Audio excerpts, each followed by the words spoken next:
இந்த பானை சின்னத்தை வாங்குறதுக்கு நம்ம அவ்வளவு போராட்டம் பண்ண வேண்டியிருக்கு, சட்ட போராட்டம் பண்ண வேண்டியிருக்கு. இதெல்லாம் நீங்க புரிஞ்சுக்கோங்க. ஒன்றிய பாஜக அரசோட கூட்டணி வச்சிருக்கக்கூடிய அனைத்து கட்சிகளுக்கும், சின்ன சின்ன கட்சிகளுக்கும் உடனே அவங்க என்ன சின்னம் கேட்டாலும் உடனே ஒதுக்கிட்டாங்க. ஆனா நம்முடைய திமுக கூட்டணி, மதச்சார்பற்ற முற்போக்கு கூட்டணி, இந்தியா கூட்டணியில் இருக்கக்கூடிய சின்னத்தை கொடுக்கல. ஆனால் எழுச்சி தமிழர் அண்ணன் திருமா அவர்களும் அண்ணன் திரு ரவிக்குமார் அவர்களும் சட்ட போராட்டம் நடத்தி இன்னைக்கு இந்த பானை சின்னத்தை வெற்றிகரமா வாங்கியிருக்கோம்னா அதிலேயே நம்முடைய தேர்தல் வெற்றி பாதி வெற்றி உறுதியாகிடுச்சு. திரு மோடி அவர்களை ஓட ஓட விரட்டுவோமா? சென்ற முறை நாடாளுமன்ற தேர்தலில் என்ன சொன்னோம்? கோ பேக் மோடின்னு சொன்னோம். இந்த முறை என்ன சொல்ல போறோம்? கெட் அவுட் மோடின்னு சொல்ல போறோம். சொல்லுவோமா? அவர் பேர் ஆர்என் ரவி கிடையாது, அவர் பேர் RSS ரவி, சங்கி ரவி, கைப்புள்ளதான். அதே மாதிரி ஒரு படத்துல, மாயின்னு ஒரு படத்துல மின்னல், அது வர்றதும் தெரியாது போறதும் தெரியாது. அது மாதிரிதான் அவர் சட்டமன்றத்துக்குள்ள வரும்போது அப்படியே வீராப்பா வருவாரு. ஆனா அவர் எப்ப போனாருன்னு யாருக்குமே தெரியாது. ஆனா அவர் எப்ப போனாலும் யார் தெரியுமா எந்திரிச்சு மரியாதை செலுத்துவா? அவர் எப்ப போறாருன்னு எப்படி தெரியுமா எங்களுக்கே தெரியும். அதிமுக காரெல்லாம் எந்திரிச்சு ஓடிடுவான். அதிமுக ஏன் எந்திரிச்சு ஓடுறான்னு பார்த்தா இவர் ஓடி போயிருப்பாரு. அப்படிப்பட்ட ஒரு ஆளுநர் சமீபத்தில் உச்ச நீதிமன்றத்தால மிக மிக இதை விட ஒரு உச்ச நீதிமன்றம் ஒரு ஆளுநரை கண்டிச்சதே கிடையாது. நம்முடைய அமைச்சர், நம்முடைய கழகத்துடைய துணை பொதுச் செயலாளர் அண்ணன் பொன்முடி அவர்கள், அவர் எவ்வளவு பெரிய அரசியல் அனுபவம் வாய்ந்தவர், முத்தமிழின் டாக்டர் கலைஞரோடு பயணித்தவர், கலைஞருடைய தம்பி, நம்முடைய தலைவருடைய தளபதி, அவர் என்னுடைய அரசியல் வழிகாட்டி, என்னை தூக்கி வளர்த்தவர். அவர் இல்லாம நான் கிடையாது. அவருக்கு நம்முடைய கௌதம் சிகாமணி எப்படியோ ஒரு பிள்ளையோ அதே மாதிரிதான் நானும். அதனால்தான் நான் பேசும்போது சொன்னேன், என்னுடைய உடன்பிறவா சகோதரர் கௌதம் சிகாமணின்னு சொன்னேன். எந்த நேரத்திலையும் விட்டு கொடுக்க மாட்டோம். தலைவர் அவர்களும் எந்த நேரத்திலையும் அண்ணன் அமைச்சர் அண்ணன் பொன்முடி அவர்களையோ திரு கௌதம் சிகாமணி அவர்களையோ எக்காரணத்தை கொண்டு விட்டு கொடுக்க மாட்டார். பொய் கேஸ போட்டு ஏதோ வருஷத்துல போட்ட பொய் கேஸை எடுத்து இடி சிபிஐன்னு ரெய்ட விட்டு முன்னாள் அதிமுக அமைச்சர்கள்லாம் பாஜக பயமுறுத்தி வச்சிருந்தீங்க தெரியுமா? எல்லாரு மேலேயும் இடி சிபிஐ போட்டு பயமுறுத்தி வச்சிருந்தாங்க. அப்படிதான் அடிமைகளா வச்சிருந்தாங்க. அப்படி கேஸ் எல்லாம் போட்டுதான் தமிழ்நாட்டுக்குள்ள என்னென்ன தமிழ்நாட்டோட உரிமைகள்லாம் பறிச்சதெல்லாம் அப்படிதான். அந்த அதிமுக அடிமைகள் மாதிரி திமுக அமைச்சர்களும் இருப்பாங்கன்னு போய் கணக்கு போடுறாங்க. நாம் அப்படி இருப்போமா? நாங்க மோடிக்கும் பயப்பட மாட்டோம், ஈடிக்கும் பயப்பட மாட்டோம், மோடியோட டாடிக்கும் பயப்பட மாட்டோம். எதா இருந்தாலும் சந்திப்போம்.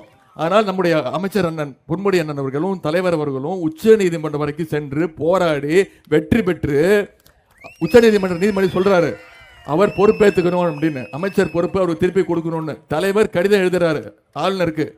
என்னன்னு மீண்டும் அவர் உயர்கல்வித்துறை அமைச்சரா அவர் பொறுப்பேற்றுக்கணும்னு. ஆளுநர் மறுக்கிறாரு. ஆளுநர் நான் செய்ய முடியாது அப்படின்றாரு. உடனே உச்ச நீதிமன்ற நீதிபதி தலையில ஓங்கி ஒரே குட்டு, நீ என்ன வேலை பார்த்துக்கிட்டு இருக்க, நீ என்ன ஆளுநரா என்ன அப்படின்னு ஒரு முதலமைச்சர் சொல்றது கேளுன்னு. அடுத்த நாளே வந்து 2வது நாளே இதுல இன்னொன்னு தலைவரோட குசும்பு என்ன தெரியுமா? நம்முடைய தலைவர் குசும்பு, நாங்கெல்லாம் போயிருந்தோம் பொறுப்பேற்பு விழாக்கு நாங்கெல்லாம் போயிருந்தோம். தலைவர் வந்து அப்போ எல்லா அமைச்சர்களும் வேற வேற ஊர்ல இருந்தாங்க. நான் சென்னையில் இருக்கக்கூடிய ஒரு 4 அமைச்சர்கள் மட்டும் போயிருந்தோம். சேகர்பாபு அண்ணன், அண்ணன் மாசு அண்ணன், நீங்களும் வந்திருந்தீங்களா? நாங்கெல்லாம் போயிருந்தோம். என்ன பண்ணார் தெரியுமா தலைவர் அவர்கள்? பொறுப்பேற்றி வச்சு சொன்ன ஆளுநர்கிட்ட அன்னைக்கு தான் தலைவர் பிரச்சாரத்துக்கு கிளம்புறாரு. அந்த நிகழ்ச்சி முடிச்சுட்டு தான் தலைவர் வந்து ஆளுநருக்கு பூங்கொத்து கொடுத்துட்டு வாழ்த்துக்கள் சொல்லிட்டு, நான் இன்னைக்கு உங்களுடைய சங்கை கூட்டத்தை காலி பண்றதுக்கு பிரச்சாரத்துக்கு கிளம்புறேன், என்ன வாழ்த்தி அனுப்புங்க அப்படின்னு ஆளுநர் ரவிக்கிட்டே சொல்லிட்டு போயிட்டாரு. அப்படிப்பட்ட தலைவர் தான் நம்முடைய தலைவர். அப்பா அப்பா ஏய் என்னப்பா? அப்பா கருப்பு பணத்தெல்லாம் மீட்டு நம்ம அக்கவுண்ட்ல போட்டாங்களாப்பா. ஏய் அப்படியாப்பா? அப்பா எனக்கு என் ஃப்ரெண்ட்ஸ் எல்லாருக்கும் வேலை கிடைச்சிருச்சுப்பா. ஏய் என்னப்பா சொல்ற? நிஜமாவா? அவா டேய் எந்தடா? நீ பாக்குறது கேக்குறது நினைக்கிறது எல்லாமே கனவுதான்டா. கனவா? கனவு தாண்டா. இப்படி கட்டுக்கதைகளை இனியும் நீங்கள் நம்ப போகிறீர்களா? இந்தியாவை காக்க ஸ்டாலின் அழைக்கிறேன். நல்லா இருக்கீங்களாமா? நல்லா இருக்கீங்களா? திருப்பி என்ன கேட்க மாட்டீங்களா? நான் ஏதோ சுமாரா இருக்கேன். தொடர்ந்து 8வது நாள் பிரச்சாரம் இது. கிட்ட என்ன பரவாயில்லம்மா, இன்னும் உயிரோட இருக்க. தொடர்ந்து 8வது நாள் பிரச்சாரம். கிட்டத்தட்ட 13 நாடாளுமன்ற தொகுதிகளில் பிரச்சாரத்தை முடிச்சுட்டு இன்னைக்கு காலையில் காஞ்சிபுரம் தொகுதியில் பிரச்சாரத்தை முடிச்சுட்டு அங்கேருந்து நேரடியாக விழுப்புரத்திற்கு உங்களை எல்லாம் சந்திச்சு நம்முடைய வெற்றி சின்னம் பானை சின்னத்தில் நம்முடைய வெற்றி வேட்பாளர் அண்ணன் திரு ரவிக்குமார் அவர்களுக்கு வாக்கு கேட்கறதுக்காக வந்திருக்கிறேன். ஏற்கனவே 11:30 மணிக்கு வந்திருக்க வேண்டியது. சரிம்மா, நான் 11:30 மணிக்கே வந்திருக்க வேண்டியது. வர்ற வழி எல்லாம் வரவேற்பு, கழக தோழர்கள், பொதுமக்கள், அனைத்து கூட்டணி கட்சி சேர்ந்த அனைத்து கட்சியினரும் வண்டியை வாகனத்தை வழிமறிச்சு நீங்க தான் வெற்றி பெற போது உறுதி, 40க்கு 40 திமுக கூட்டணி இந்தியா கூட்டணி வெற்றி போற போது உறுதின்னு சொல்லி என்னை வாழ்த்தி அனுப்புனதுனால வர்றதுக்கு ஒரு 3/4 மணி நேரம் டைம் எடுத்துருச்சு. மன்னிச்சுக்கோங்க உங்களை எல்லாம். இல்ல, இந்த உச்சி வெயில்ல, அதாவது 12:30 மணிக்கு உச்சி வெயில்ல இவ்வளவு உற்சாகத்தோட, இவ்வளவு சிரிச்ச முகத்தோட, ஆர்வத்தோட, ஆரவாரத்தோட, அன்போட, சிரிச்ச முகத்தோட வரவேற்கிறீங்கல்ல, அதற்கு முதல்ல என்னுடைய நன்றி தெரிவிச்சுக்கிறேன். வருகின்ற விழுப்புரம் நாடாளுமன்ற தொகுதி தேர்தலில் இன்னைக்கு இந்த விழுப்புரம் சட்டமன்ற தொகுதியில் நம்முடைய மதச்சார்பற்ற முற்போக்கு கூட்டணி, தமிழ்நாட்டில் மதச்சார்பற்ற முற்போக்கு கூட்டணி, இந்திய அளவில் இந்தியா கூட்டணி வெற்றி பெறக்கூடிய இந்தியா கூட்டணியின் சார்பாக, விடுதலை சிறுத்தைகள் கட்சியின் சார்பாக போட்டியிடக்கூடிய நம்முடைய முத்தமிழக டாக்டர் கலைஞருடைய அன்பு தம்பி, எழுச்சி தமிழர் அண்ணன் திருமாவுடைய அன்பு சகோதரர், நம்முடைய தலைவர் தமிழக முதல்வருடைய அன்பு சகோதரர், நம்முடைய அண்ணன் அமைச்சர் பொன்முடி அண்ணனுடைய அன்பு நண்பர், அண்ணன் எனக்கு என்னுடைய அரசியல் வழிகாட்டி அண்ணன் திரு துரை ரவிக்குமார் அவர்களுக்கு நம்முடைய வெற்றி சின்னம் பானை சின்னத்துல வாக்கு கேட்டு இந்த பிரச்சார கூட்டத்தை இவ்வளவு சிறப்பாக ஏற்பாடு செய்து நடத்தி கொண்டிருக்கக்கூடிய மாண்புமிகு அமைச்சரும் கழகத்துடைய துணை பொதுச் செயலாளருமான அண்ணன் திரு முனைவர் பொன்முடி அவர்களே, நான் இன்னைக்கு நம்முடைய விழுப்புரம் சட்டமன்ற தொகுதிக்கு வருகை தந்து இன்றைக்கு உங்களிடத்துல நம்முடைய வெற்றி வேட்பாளர் அண்ணன் திரு ரவிக்குமார் அவர்களுக்கு பானை சின்னத்துல வாக்களிச்சு நீங்க வெற்றி பெற செய்ய வேண்டும்னு கேட்டுக்கிறதுக்காக நான் வந்தேன்னு நினைச்சேன். அப்படிதான் நினைச்சிட்டு வந்தேன். ஆனா இங்க வந்ததுக்கு பிறகுதான் தெரியுது, என்னை விட நீங்க தான் மிகுந்த ஆர்வத்தோட இருக்கீங்க. அண்ணன் ரவிக்குமார் அவர்களை பானை சின்னத்துல வெற்றி பெற வச்சு மிகுந்த வாக்கு வித்தியாசத்துல பாராளுமன்றத்துக்கு அனுப்புறதுக்கு நீங்க அத்தனை பேரும் தயாராயிட்டீங்க. புரியுதா? கரெக்டா? நம்பலாமா? எந்த சின்னத்துல ஓட்டு போட போறீங்க? பானை சின்னத்துல வாக்களிச்சு இந்த பானை சின்னத்தை வாங்குறதுக்கு நம்ம அவ்வளவு போராட்டம் பண்ண வேண்டியிருக்கு, சட்ட போராட்டம் பண்ண வேண்டியிருக்கு. இதெல்லாம் நீங்க புரிஞ்சுக்கோங்க. ஒன்றிய பாஜக அரசோட கூட்டணி வச்சிருக்கக்கூடிய அனைத்து கட்சிகளுக்கும், சின்ன சின்ன கட்சிகளுக்கும் உடனே அவங்க என்ன சின்னம் கேட்டாலும் உடனே ஒதுக்கிட்டாங்க. ஆனா நம்முடைய திமுக கூட்டணி, மதச்சார்பற்ற முற்போக்கு கூட்டணி, இந்தியா கூட்டணியில் இருக்கக்கூடிய சின்னத்தை கொடுக்கல.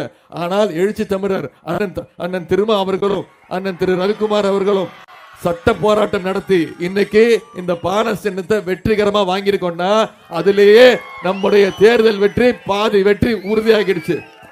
இன்னொரு பாதி வெற்றி அது உங்க கையில இருக்கு. ஏப்ரல் 19ஆம் தேதி வரைக்கும் நமக்கு வேற எதுவுமே கண்ணில் தெரியக்கூடாது. ஏப்ரல் 19ஆம்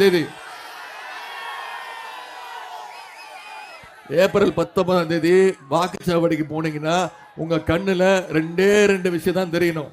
ஒன்னு, அண்ணனுடைய வேட்பாளர் அண்ணன் ரவிக்குமார் அவருடைய பெயர், அவருக்கு பக்கத்துல நம்முடைய பானை சின்னம், அதுக்கு பக்கத்துல ஒரு சின்ன பட்டன் இருக்கும், நீல கலர் பட்டன்.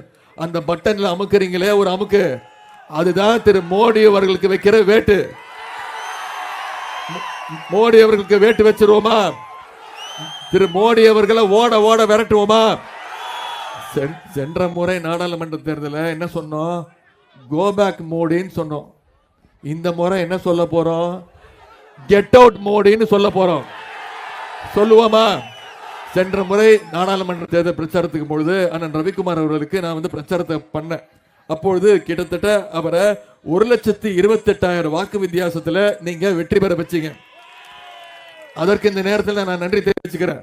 ஆனா போன முறை என்னன்னா நம்முடைய எதிரிகள்லாம் சேர்ந்து ஒன்னா வந்தாங்க. ஆனா இன்னைக்கு நம்முடைய எதிரிகள்லாம் பிரிஞ்சு அணி அணியா வந்திருக்கிறாங்க. போன முறை வாங்கிய வாக்கு வித்தியாசத்தை விட கண்டிப்பாக அதிகமான வாக்கு வித்தியாசத்துல நீங்க ஜெயிக்க வைக்கணும். எத்தனை வாக்கு வித்தியாசம் ஜெயிக்க வைப்பீங்க? எத்தனை லட்சம் வாக்கு வித்தியாசம் ஜெயிக்க வைப்பீங்க? 5 லட்சமா? நீ சும்மா சொல்லிட்டு போயிருவ. நான் 4ஆம் தேதி டிவியில பார்த்துக்கிட்டே இருப்பேன். குறைந்தது 3 லட்சம் வாக்கு வித்தியாசத்துல ஜெயிக்க வச்சு எதிர்த்து யார் போட்டிடுறாங்க அவங்க டெபாசிட் காலியா அவரோட வேலை பார்க்கறதா நம்முடைய வேலை. செய்வீங்களா? அப்படி செஞ்சீங்கன்னா நான் உங்களுக்கு ஒரு வாக்குறுதி தரேன். நான் உங்களுக்கு ஒரு சவால் விடுறேன். நீங்க குறைந்தது அண்ணன் ரவிக்குமார் அவர்களை 3 லட்சம் வாக்கு வித்தியாசத்துல ஜெயிக்க வச்சிட்டீங்கன்னா, நான் இங்கதான் இருக்கேன். சென்னை வந்து இங்க இருந்து ஒரு 2 மணி நேரம் தான். நீங்க அப்படி அவரை 3 லட்சம் வாக்கு வித்தியாசத்தை ஜெயிக்க வச்சிட்டீங்கன்னா, நான் மாதம் 2 முறை இந்த விழுப்புரம் தொகுதிக்கு வருகை தந்து உங்களுடைய பாராளுமன்ற உறுப்பினரோட சேர்ந்து உங்களுடைய அமைச்சர் மாவட்ட அமைச்சரோட சேர்ந்து உங்கள் பகுதிக்கு உங்களுடைய விழுப்புரம் நாடாளுமன்ற தொகுதிக்கு தேவையான அனைத்து பணிகளையும் முதலமைச்சர்கிட்ட கொண்டு போய் எடுத்து சொல்லி அனைத்து பணிகளையும் தீர்க்கின்ற பணிகளை நான் ஈடுபடுவேன். இது விழுப்புரம் நாடாளுமன்ற மக்களுக்கு நான் கொடுக்கின்ற வாக்குறுதி. நான் ஒரு வாக்குறுதி கொடுத்தா சொன்னதை செய்வேன். ஏன்னா நான் கலைஞர் பேரன், சொன்னதை செய்வேன். இப்போ நான் கலைஞர் பேரன், நான் சொன்னதை செய்வேன். நீங்களும் கலைஞரோட பேரங்க தான். நீங்களும் பெரியாருடைய பேரன்கள் தான்.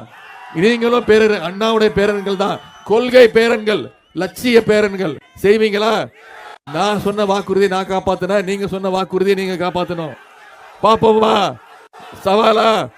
சரி. அதே மாதிரி சென்ற சட்டமன்ற தேர்தலில் 2021 சட்டமன்ற தேர்தலில் இதே மாதிரி நான் அண்ணன் சகோதரர் லட்சுமணன் அவர்களுக்காக தேர்தல் பிரச்சாரத்தில் ஈடுபட்டார். அப்போ அவர் வெற்றி பெறுவது மிக மிக கடினம்னு தேர்தல் கணிப்பெல்லாம் சொன்னாங்க. ஆனா அதை எல்லாம் தவிடுபடியாக்கி கிட்டத்தட்ட 15,000 வாக்கு வித்தியாசத்துல மிகப்பெரிய வெற்றியை அவருக்கு தேடி தந்தீங்க. அதற்கும் இந்த நேரத்தில் என்னுடைய நன்றியை நான் தெரிவித்துக் கொள்கின்றேன்.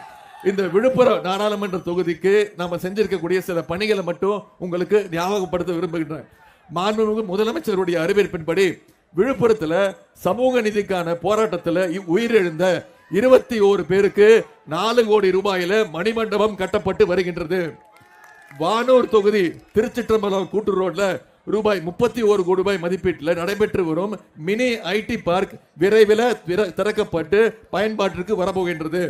உளுந்தூர்பேட்டை ஆசனூர் சிப்காட் தொழில் பூங்காவில் தாய்வான் நாட்டு நிறுவனம் சார்பாக 28 கோடியே 62 லட்சம் ரூபாய் மதிப்பீட்டில் புதிய காலனி உற்பத்தி ஆலை அமைக்கும் பணிகள் நடைபெற்று வருகின்றது. இதன் மூலம் இந்த பகுதியில் உள்ள சுமார் 20,000 இளைஞர்களுக்கு வேலை வாய்ப்பு பெற வாய்ப்புள்ளது. ரூபாய் 20 கோடியே 50 லட்சம் ரூபாய் மதிப்பீட்டில் நடைபெறும் திண்டிவனம் புதிய பேருந்து நிலைய கட்டுமான பணிகள் 70% நிறைவு பெற்று பயன்பாட்டிற்கு வர உள்ளது. வானூர் ஒன்றியம் கொழுவாரி சமத்துவபுரம் 3 கோடி ரூபாய் மதிப்பீட்டில் கட்டப்பட்டு 100 பயனாளிகளுக்கு வீடுகள் வழங்கப்பட்டுள்ளது. மழை வெள்ளத்தில் சேதமடைந்த விழுப்புரம் எல்லி சத்திரம் தடுப்பணை 86 கோடி ரூபாய் 25 லட்சம் ரூபாய் மதிப்பீட்டில் சரி செய்யும் பணி நடைபெற்று வருகின்றது. விழுப்புரம் மாவட்டம் திண்டிவனத்தில் ரூபாய் 166 கோடி ரூபாய் மதிப்பீட்டில் உணவு பூங்கா அமைக்கின்ற பணிகள் நடைபெற்று வருகின்றது. அதேபோல் திண்டிவனம் மருந்தியல் பெருங்குழுமம் அமைப்பதற்கான பணிகள் ரூபாய் 155 கோடி மதிப்பீட்டில் மேற்கொள்ளப்பட்டு வருகின்றது. இதெல்லாம் நம்முடைய 3 வருஷத்துல இந்த பகுதிக்கு செஞ்சிருக்கக்கூடிய பணிகள், சாதனைகள். இப்போ நம்முடைய தேர்தல்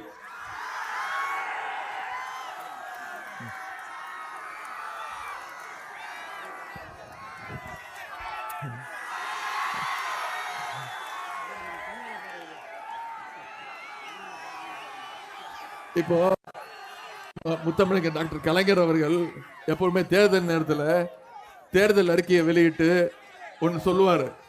சொல்வதை செய்வோம், செய்வதைத்தான் சொல்லுவோம்னு செஞ்சு காட்டின தலைவர் டாக்டர் கலைஞர் அவர்கள். அவர் வழியில வந்த நம்முடைய தலைவர், அவருடைய மகன் முத்துவேல் கருணாநிதி ஸ்டாலின் அவர்களும் சொல்வதைத்தான் செய்வார், செய்வதைத்தான் சொல்வார். அதே போல சில வாக்குறுதிகளை இந்த பகுதிக்கு சொல்லியிருக்கிறாரு. அதுல சில வாக்குறுதியை மட்டும் உங்களுக்கு நான் இங்க நினைவுபடுத்த விரும்புகின்றேன். விழுப்புரம் நகரத்தில் செயல்பட்டு வரும் அரசு மருத்துவமனை அனைத்து வசதிகளுடன் கூடிய மருத்துவமனையாக தரம் உயர்த்தி தரப்படும். 96 ஹெக்டேர் அளவுள்ள விழுப்புரம் நகரம் வி மருதூர் ஏரி தூர்வாரப்பட்டு கரைகள் பலப்படுத்தப்பட்டு பொதுமக்கள் பயன்பெறுகின்ற வகையில நடைபாதையாக மாற்றி தரப்படும். அதே சமயம் விவசாயிகள் பயன்படுத்துகின்ற வகையில நீர்ப்பாசன வசதியும் செய்து கொடுக்கப்படும். காவேரி கூட்டு குடிநீர் திட்டத்தின் மூலம் விழுப்புரம் நகராட்சியில குடிநீர் விநியோகம் செய்ய நடவடிக்கை எடுக்கப்படும். விழுப்புரம் மையப்பகுதியில் இருக்கும் பழைய நகராட்சி அலுவலகத்தை மறுசீரமைப்பு செய்து பொதுமக்கள் பயன்படுகின்ற வகையில டவுன் ஹாலாக மாற்றி தரப்படும். கோலேனூர் ஒன்றியம் தலவானூர் கிராமத்தில் தென்பண்ணை ஆற்றில் புதிய தடுப்பு அணை கட்டித்தர நடவடிக்கை எடுக்கப்படும். விழுப்புரத்திலிருந்து காட்பாடி இடையே இருவழி ரயில் பாதை அமைத்து தரப்படும். இதெல்லாம் நம்முடைய தலைவர் அவர்கள் நம்முடைய இந்தியா தேர்தல் அறிக்கையில கொடுத்திருக்கக்கூடிய வாக்குறுதிகள். இதையெல்லாம் செய்வார்ன்ற நம்பிக்கை உங்களுக்கு இருக்கா இல்லையா? நம்பிக்கை இருக்கா? நிச்சயம் செஞ்சு கொடுப்பார். வர்ற ஏப்ரல் 19ஆம் தேதி வாக்குச்சாவடிக்கு போய் நீங்க அண்ணன் ரவிக்குமார் அவர்களுக்கு பானை சின்னத்தில் வாக்களிச்சு அவரை நாடாளுமன்றத்துக்கு அனுப்பிச்சிங்கன்னா கண்டிப்பாக நிச்சயம் இதையெல்லாம் தலைவர் செஞ்சு கொடுப்பார். அதற்கு சில உதாரணங்களை மட்டும் 4 உதாரணங்களை மட்டும் சொல்றேன். தேர்தல் நம்ம 2021 தேர்தல் நடந்துச்சு.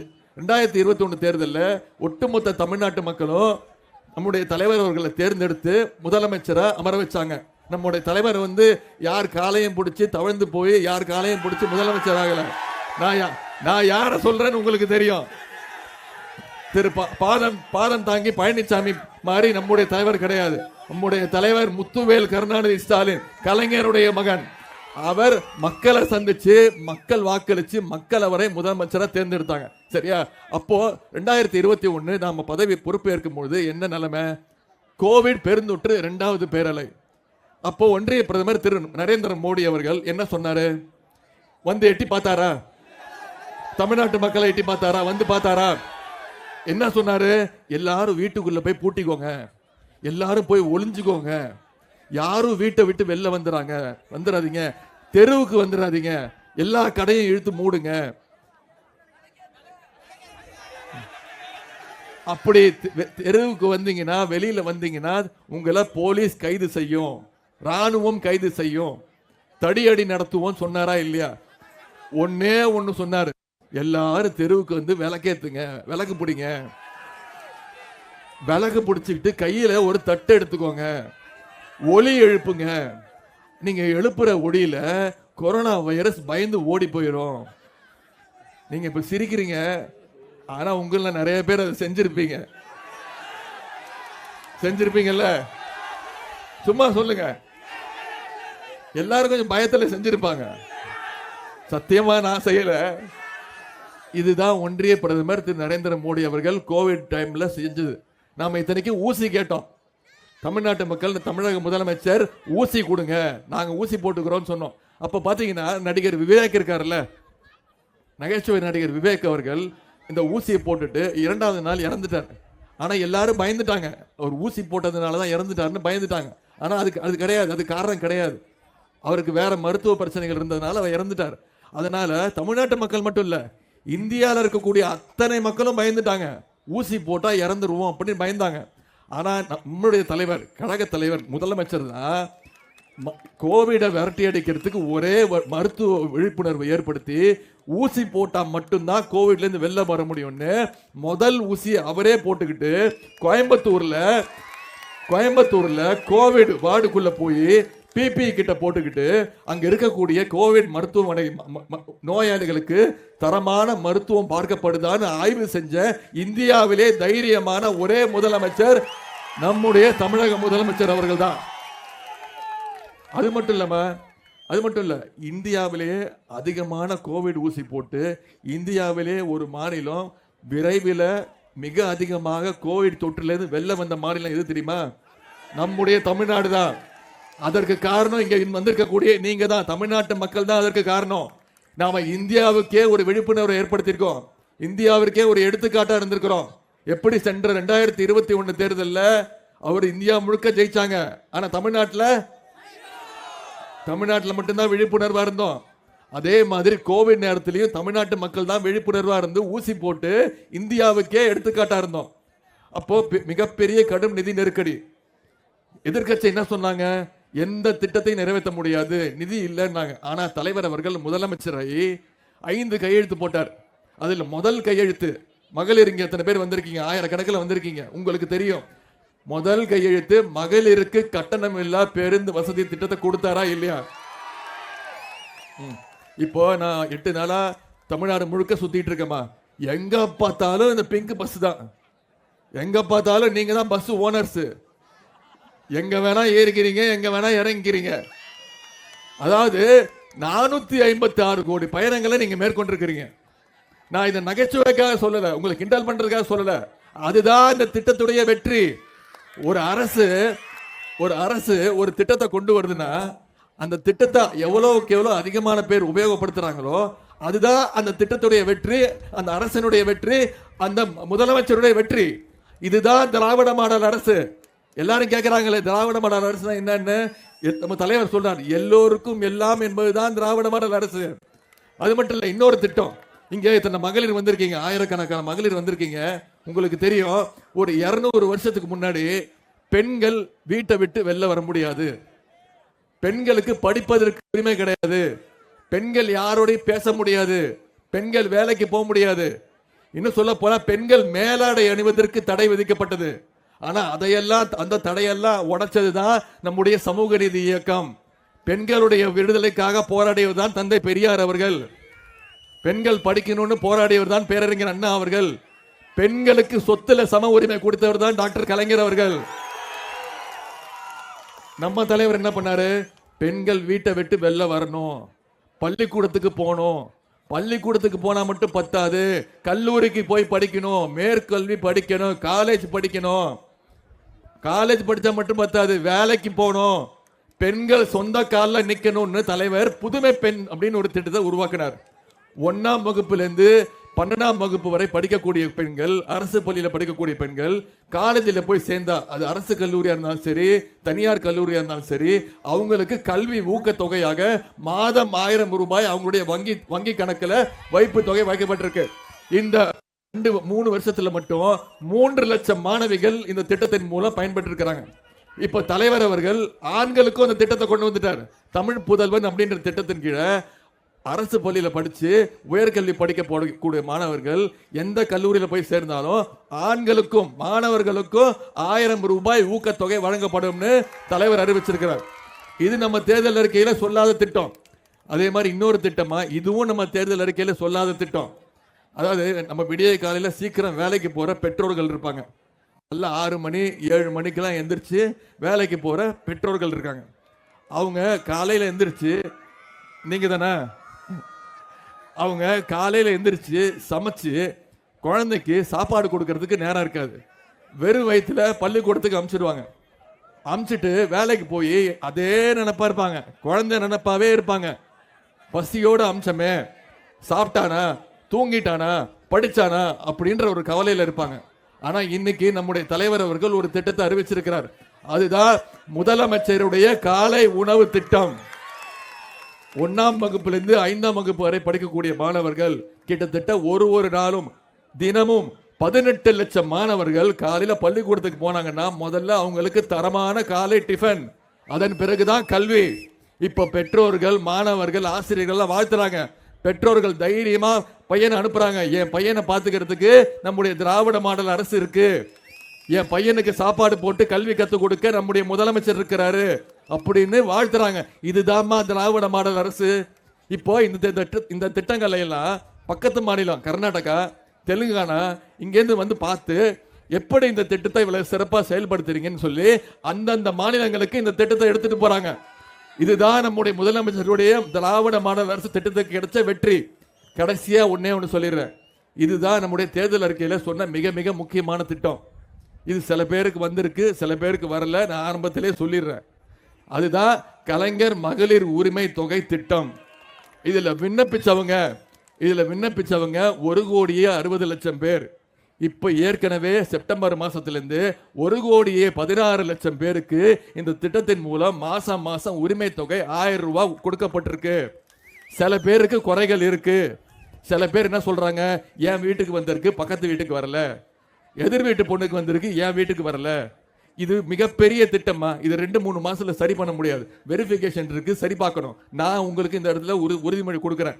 இப்ப தேர்தல் முடிஞ்சு ஒரு 2-3 மாசத்துல இதை சரி செஞ்சு, இந்த குறைகள்லாம் சரி செய்யப்பட்டு வெரிஃபிகேஷன் செய்யப்பட்டு நிச்சயமாக அந்த உறுதி செய்யப்பட்ட தகுதி வாய்ந்த 1,60,00,000 மகளிருக்கும் கலைஞர் மகளிர் உரிமை தொகை திட்டம் கண்டிப்பாக வழங்கப்படும்.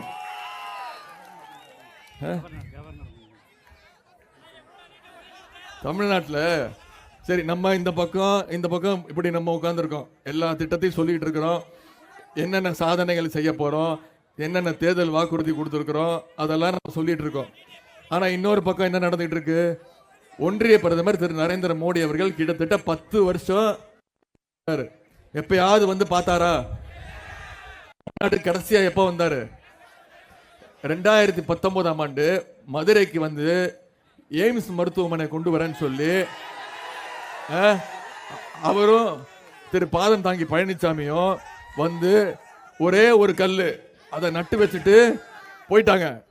நான் போன 4 வருஷத்துக்கு முன்னாடி நான் அந்த பக்கம் போயிருந்தேன், போய் பார்க்க போனேன். என்னடா எய்ம்ஸ் மருத்துவமனை கட்டிட்டேன்றாங்களே, என்னன்னு போய் பார்த்தா ஒரே ஒரு கல்லு.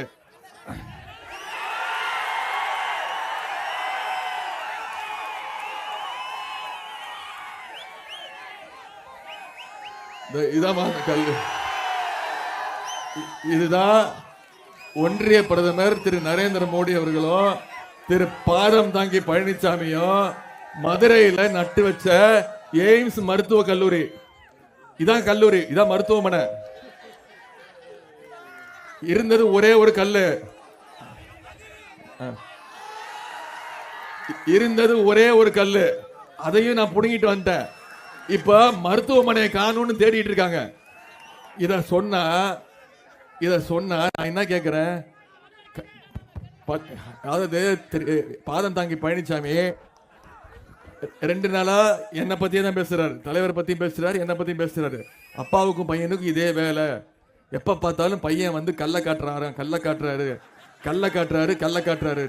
இருக்கிறது தானே காட்ட முடியும். நானாவது எய்ம்ஸ் கள்ள காட்டினேன்.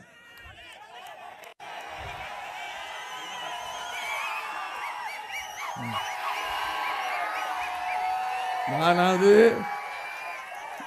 எய்ம்ஸ் மருத்துவமனையில் இருந்தா கல்ல காட்டினேன். நீங்க என்னத்த காட்டினீங்க? எவ்வளவு அழகா காட்டுறாரு பாத்தீங்களா? இதுதான் அவரு, நான் கல்ல காட்டினேன், அவர் பல்ல காட்டினாரு.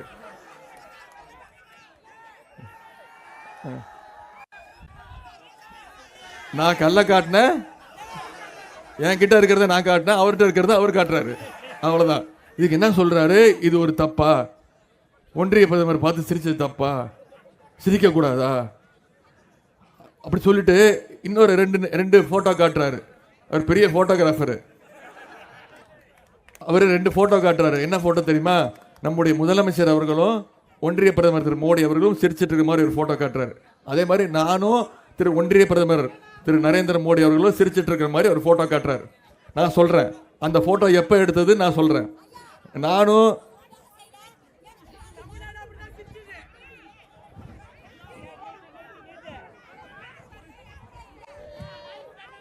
அதை நான் சொல்றேன். அவர் கேள்வி கேட்கிறாரு, ஏன் நீங்க எல்லாம் போய் சிரிக்கலையா, பிரதமரை பார்த்து சிரிக்கலையான்னு. அதாவது இப்போ ஒட்டுமொத்த இந்திய அரசியலும் எப்படி ஆயிடுச்சுன்னா, ஒன்றிய பிரதமர் நரேந்திர மோடி போய் சந்திக்கிறதே ரொம்ப கேவலமான ஒரு விஷயம் மாதிரி ஆயிப்போச்சு. எல்லாருமே கிண்டல் அடிக்கிறாங்க. ஆனா இதை ஆரம்பிச்சு வச்சது நான் கிடையாது, திரு பாதம் தாங்கி பழனிசாமி தான் ஆரம்பிச்சாரு. எப்ப பார்த்தாலும் கள்ள காட்டுறாரு. நான் சொன்ன, நான் கள்ள காட்டேன், நீ பல்ல காட்டின. நான் சொல்றேன், நான் போய் அவரை சந்திச்சேன். 2 முறை ஒன்றிய பிரதமர்களை சந்திச்சேன். முதல் தடவை போய் சந்திக்கும் போது என்ன தெரியுமா கேட்டேன்? எங்களுக்கு தமிழ்நாட்டில இருந்து நீட் தேர்வு விலக்கு வேணும்னு கேட்டேன். 2வது முறை சந்திக்கும் போது என்ன தெரியுமா கேட்டேன்? மழை பெய்ந்துச்சு, 37,000 கோடி ரூபாய் தரேன்னு சொன்னீங்களே, எங்களுடைய மக்களுக்கு இழப்பீடு தரணுமே, அதை எப்ப தருவீங்கன்னு கேட்டேன். முதல் படம் நம்முடைய முதலமைச்சரோட எடுத்த முதல் படம் அவர் காட்டுறாருல்ல, அந்த படத்துக்கு நான் விளக்க சொல்றேன். செஸ் ஒலிம்பியாட் போட்டியை சென்னையில வெகு சிறப்பாக உலகமே பாராட்டுற அளவில் நடத்தி முடிச்சோம். அதற்கு திரு மோடி அவர்கள் வந்து சென்னைக்கு வந்து பாராட்டிட்டு முதலமைச்சரை பாராட்டிட்டு போனாரு. அந்த நிகழ்ச்சியை வெற்றிகரமா நடத்தி முடிச்சோம். அதுக்கு பாராட்டிட்டு போனாரு. சரியா? நான் என்னுடைய துறையின் சார்பாக கேலோ இந்தியா கேம்ஸ் ஒரு விளையாட்டு போட்டியை நடத்தினோம் இந்திய அளவில். அதற்கு திரு மோடி அவர்கள் இங்க வந்து பிரதமரா வந்து வந்து என்னை பாராட்டிட்டு நிகழ்ச்சியை ரொம்ப சிறப்பா நடத்திருக்கீங்கன்னு சொல்லி என்னை பாராட்டிட்டு போனாரு. எய்ம்ஸ் மருத்துவமனை நான் கட்டி முடிச்சதுக்கு அவங்கள பாராட்டிட்டு போனாரா? நான் கேள்வி கேட்கிறேன், இதுக்கு பதில் சொல்ல முடியுமா? அது மட்டும் இல்ல, அவர் பேர் மோடி. இன்னொரு ஒரு ஒரு அன்பான வேண்டுகோள்மா, இனிமே நம்முடைய ஒன்றிய பிரதமர் ஜூன் 4ஆம் தேதிக்கு அப்புறம் அதுவும் கிடையாது. திரு நரேந்திர மோடி இருக்காருல்ல, அவர் பேரை மாத்தியாச்சு. இனிமே நீங்க அவர் எல்லாரும் என்ன தெரியுமா சொல்லி கூப்பிடணும்?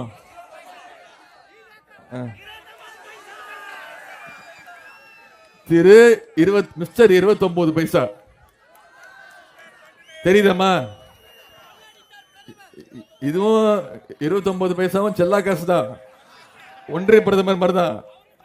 அவரையும் 4ஆம் தேதிக்கு மேல செல்லா காசு ஆக்கிடுவோம். ஏன்னு சொல்லிடுறேன். எதுக்கு அவரை 29 பைசான்னு கூப்பிடுறோன்னு சொல்லிடுறேன். ஏன் தெரியுமா? நம்ம தமிழ்நாட்டிலேருந்து ஒவ்வொருத்தரும் ஜிஎஸ்டி வரியா ₹1 கட்டுறோமா? நாம ₹1 கட்டினா நமக்கு ஒன்றிய அரசு தமிழ்நாட்டு மக்களுக்கு ஒவ்வொருத்தருக்கும் திருப்பி தர்றது எவ்வளவு தெரியுமா? வெறும் 29 பைசா.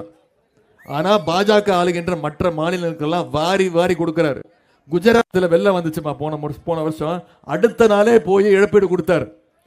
நம்முடைய உங்களுக்கு தெரியும், டிசம்பர் மாசம் மிக்ஜாம் புயல் சென்னை, செங்கல்பட்டு, திருவள்ளூர், காஞ்சிபுரம், நெல்லை, தூத்துக்குடி அத்தனை மாவட்டங்களும் பாதிக்கப்பட்டுச்சு.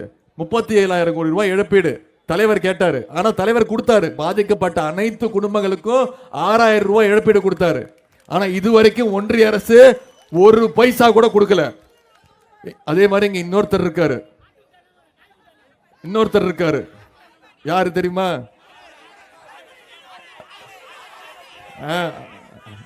அது வெறும் பிரியாணி தான்.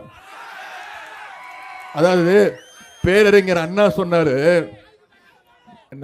ஆட்டுக்கு தாடியும் நாட்டுக்கு ஆளுநரும் தேவையில்லைன்னு சொன்னாரு. நம்முடைய தேர்தல் அறிக்கையில வேணாம் பிரியாணி வச்சிரு, வேணாம் விட்டுருப்பா. பேரறிஞர் அண்ணா சொன்னாரு, ஆட்டுக்கு தாடியும் நாட்டுக்கு ஆளுநரும் தேவையில்லைன்னு சொன்னாரு. அப்படி ஒருத்தர் இங்க இருக்காரு. அவர் பேரு ஆர்.என். ரவி. அவர் பேரு ஆர்.என். ரவி கிடையாது. அவர் பேரு RSS ரவி, சங்கி ரவி. அதாவது வின்னர்னு ஒரு படம் பார்த்திருப்பீங்க, ஞாபகம் இருக்கா? அதுல ஒரு கதாபாத்திரம் வரும், building strong basement week, Kaipulla. ரொம்ப வீராவேசமா வருவாரு சட்டமன்றத்துக்குள்ள. கோட்டு சூட்லாம் போட்டு பயங்கர வீராவேசமா வருவாரு. முதல் வாட்டை என்ன தெரியுமாங்க பண்ணாரு? நம்முடைய ஆளுநர் உரைங்கிறது என்ன? தமிழ்நாடு முதலமைச்சர் என்ன எழுதி தராரோ அதை படிச்சுட்டு போறது ஆளுநர் உரை. அவர் நியமிக்கப்பட்டவர். அவர் ஒன்றும் மக்களால் தேர்ந்தெடுக்கப்பட்டவர் கிடையாது. அவர் ஜஸ்ட் ஒரு போஸ்ட்மேன், தபால்காரன். நம்ம சொல்றத போய் டெல்லியில சொல்றத வந்து இங்க முதலமைச்சர்கிட்ட சொல்றது மட்டும்தான் வந்தாலும் வேலை. அவரு முதல்ல என்ன தெரியுமா பண்ணாரு? முதல் சட்டமன்ற கூட்டத்தொடரில் நம்முடைய ஆளுநர் உரையில எழுதி கொடுத்ததுல அம்பேத்கர் பெயரை எடுத்துட்டாரு. அம்பேத்கர் பெயரை சொல்ல மாட்டேன்ட்டாரு. தந்தை பெரியாரோட பெயரை சொல்ல மாட்டேன்ட்டாரு. பேரறிஞர் அண்ணாவோட பெயரை சொல்ல மறுத்துட்டாரு. டாக்டர் கலைஞருடைய பெயரை சொல்ல மறுத்துட்டாரு. நம்முடைய தலைவர் எந்திரிச்சு ஆளுநர் அவர்களே, நீங்க பேசுனது எதுவுமே அவை குறிப்பில் ஏறாது, நாங்க சொல்றதுதான் ஏறும்னு சொன்னோன்னே குடு குடு குடு குடு குடுன்னு ஓடி போயிட்டாரு. கைப்புள்ள தான். அதே மாதிரி ஒரு படத்துல, மாயின்னு ஒரு படத்துல மின்னல், அது வர்றதும் தெரியாது போறதும் தெரியாது. அது மாதிரிதான் அவர் சட்டமன்றத்துக்குள்ள வரும்போது அப்படியே வீராப்பா வருவாரு. ஆனா அவர் எப்ப போனாருன்னு யாருக்குமே தெரியாது. ஆனா அவர் எப்ப போனாலும் யார் தெரியுமா எந்திரிச்சு மரியாதை செலுத்துவா? அவர் எப்ப போறாருன்னு எப்படி தெரியுமா? எங்களுக்கே தெரியும். அதிமுக காரெல்லாம் எந்திரிச்சு ஓடிடுவான். அதிமுக ஏன் எந்திரிச்சு ஓடுறான்னு பார்த்தா இவர் ஓடி போயிருப்பாரு. அப்படிப்பட்ட ஒரு ஆளுநர் சமீபத்தில் உச்ச நீதிமன்றத்தால மிக மிக இதை விட ஒரு உச்ச நீதிமன்றம் ஒரு ஆளுநரை கண்டிச்சதே கிடையாது. நம்முடைய அமைச்சர், நம்முடைய கழகத்துடைய துணை பொதுச் செயலாளர் அண்ணன் பொன்முடி அவர்கள், அவர் எவ்வளவு பெரிய அரசியல் அனுபவம் வாய்ந்தவர், முத்தமிழின் டாக்டர் கலைஞரோடு பயணித்தவர், கலைஞருடைய தம்பி, நம்முடைய தலைவருடைய தளபதி, அவர் என்னுடைய அரசியல் வழிகாட்டி, என்னை தூக்கி வளர்த்தவர் அவர். அவர் இல்லாம நான் கிடையாது. அவருக்கு நம்முடைய கௌதம் சிகாமணி எப்படியோ ஒரு பிள்ளையோ அதே மாதிரிதான் நானும். அதனாலதான் நான் பேசும்போது சொன்னேன், என்னுடைய உடன்பிறவா சகோதரர் கௌதம் சிகாமணின்னு சொன்னேன். எந்த நேரத்திலையும் விட்டு கொடுக்க மாட்டோம். தலைவர் அவர்களும் எந்த நேரத்திலையும் அண்ணன் அமைச்சர் அண்ணன் பொன்முடி அவர்களையோ திரு கௌதம் சிகாமணி அவர்களையோ எக்காரணத்தை கொண்டு விட்டு கொடுக்க மாட்டார். பொய் கேஸை போட்டு ஏதோ வருஷத்துல போட்ட பொய் கேஸை எடுத்து இடி சிபிஐன்னு ரெய்ட விட்டு இந்த முன்னாள் அதிமுக அமைச்சர்கள்லாம் பாஜக பயமுறுத்தி வச்சிருந்தீங்க தெரியுமா? எல்லாரும் மேலேயும் இடி சிபிஐ போட்டு பயமுறுத்தி வச்சிருந்தாங்க. அப்படிதான் அடிமைகளா வச்சிருந்தாங்க. அப்படி கேஸ் எல்லாம் போட்டுதான் தமிழ்நாட்டுக்குள்ள என்னென்ன தமிழ்நாட்டோட உரிமைகள்லாம் பறிச்சதெல்லாம் அப்படிதான். அந்த அதிமுக அடிமைகள் மாதிரி திமுக அமைச்சர்களும் இருப்பாங்கன்னு பொய் கணக்கு போடுறாங்க. நாம் அப்படி இருப்போமா? நாங்க மோடிக்கும் பயப்பட மாட்டோம், ஈடிக்கும் பயப்பட மாட்டோம், மோடியோட டாடிக்கும் பயப்பட மாட்டோம். எதா இருந்தாலும் சந்திப்போம். ஆனால் நம்முடைய அமைச்சர் அண்ணன் பொன்முடி அண்ணன் அவர்களும் தலைவர் அவர்களும் உச்ச நீதிமன்றம் வரைக்கும் சென்று போராடி வெற்றி பெற்று உச்ச நீதிமன்ற நீதிமன்றம் சொல்றாரு அவர் பொறுப்பேற்றுக்கணும் அப்படின்னு. அமைச்சர் பொறுப்பு அவருக்கு திருப்பி கொடுக்கணும்னு தலைவர் கடிதம் எழுதுறாரு ஆளுநருக்கு. என்னன்னு மீண்டும் அவர் உயர்கல்வித்துறை அமைச்சரா அவர் பொறுப்பேற்றுக்கணும்னு. ஆளுநர் மறுக்கிறார். ஆளுநர் நான் செய்ய முடியாது அப்படின்றாரு. உடனே உச்ச நீதிமன்ற நீதிபதி தலையில ஓங்கி ஒரே குட்டு, நீ என்ன வேலை பார்த்துக்கிட்டு இருக்க, நீ என்ன ஆளுநரா என்ன அப்படின்னு ஒரு முதலமைச்சர் சொல்றது கேளுன்னு. அடுத்த நாளே வந்து 2வது நாளே இதுல இன்னொன்னு தலைவரோட குசும்பு என்ன தெரியுமா? நம்முடைய தலைவர் குசும்பு, நாங்கெல்லாம் போயிருந்தோம் பொறுப்பேற்பு விழாக்கு நாங்கெல்லாம் போயிருந்தோம். தலைவர் வந்து அப்போ எல்லா அமைச்சர்களும் வேற வேற ஊர்ல இருந்தாங்க. நான் சென்னையில் இருக்கக்கூடிய ஒரு 4 அமைச்சர்கள் மட்டும் போயிருந்தோம். சேகர்பாபு அண்ணன், அண்ணன் மாசு அண்ணன், நீங்களும் வந்திருந்தீங்களா? நாங்கெல்லாம் போயிருந்தோம். என்ன பண்ணார் தெரியுமா தலைவர் அவர்கள்? பொறுப்பேற்றி வச்சு சொன்ன ஆளுநர்கிட்ட அன்னைக்கு தான் தலைவர் பிரச்சாரத்துக்கு கிளம்புறாரு. அந்த நிகழ்ச்சி முடிச்சுட்டு தான் தலைவர் வந்து ஆளுநருக்கு பூங்கொத்து கொடுத்துட்டு வாழ்த்துக்கள் சொல்லிட்டு, நான் இன்னைக்கு உங்களுடைய சங்கை கூட்டத்தை காலி பண்றதுக்கு பிரச்சாரத்துக்கு கிளம்புறேன், என்ன வாழ்த்தி அனுப்புங்க அப்படின்னு ஆளுநர் அரவிக்கிட்டே சொல்லிட்டு போயிட்டாரு. அப்படிப்பட்ட தலைவர் தான் நம்முடைய தலைவர். எனவே உங்களெல்லாம் நான் கேட்டுக்கொள்வது ரொம்ப அதிகமாயிடுச்சு. மணி 1:30 போகுது, வெயில்ல இருக்கீங்க.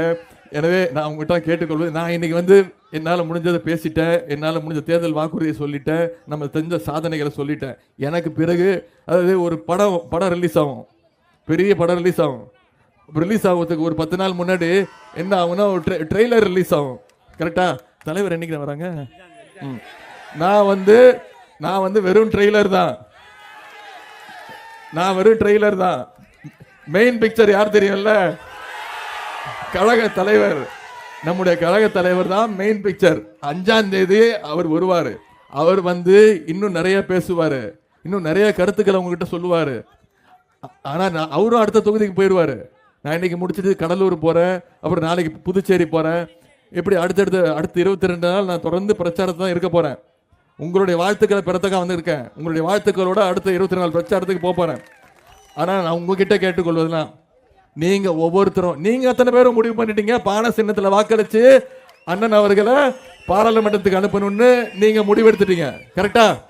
ஆனா நான் உங்ககிட்ட கேட்டுக்கொள்வதெல்லாம், நான் உங்ககிட்ட கேட்டுக்கொள்ள ஒரே வேண்டுகோள், நீங்க ஒவ்வொருத்தரும் இந்த பிரச்சாரத்தை ஒவ்வொருத்தரும் தனித்தனியா ஒவ்வொரு வாக்காளராக சந்திச்சு ஒவ்வொரு வீடா போய் ஒவ்வொரு தெருவா போய் பொறுப்பெடுத்துக்கணும். இந்த தெருவுக்கு நான் பொறுப்பு, இந்த 2 வீட்டுக்கு நான் பொறுப்பு, இந்த 2 குடும்பத்துக்கு நான் பொறுப்பு, ஏன் பானை சின்னத்துல அண்ணன் ரவிக்குமாருக்கு ஏன் வாக்களிக்கணும் அப்படின்ற இந்த பிரச்சாரத்தை நீங்க அடுத்த 22 நாள் செய்யணும்.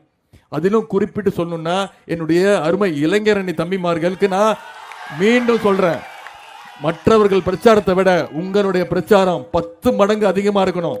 மோடி சொல்றாருல்ல, திமுக தலைவருக்கு தூக்கம் போச்சு, திமுக காரனுக்கெல்லாம் தூக்கம் போச்சுன்னு. ஆமா, எங்களுக்கு தூக்கம் போச்சு.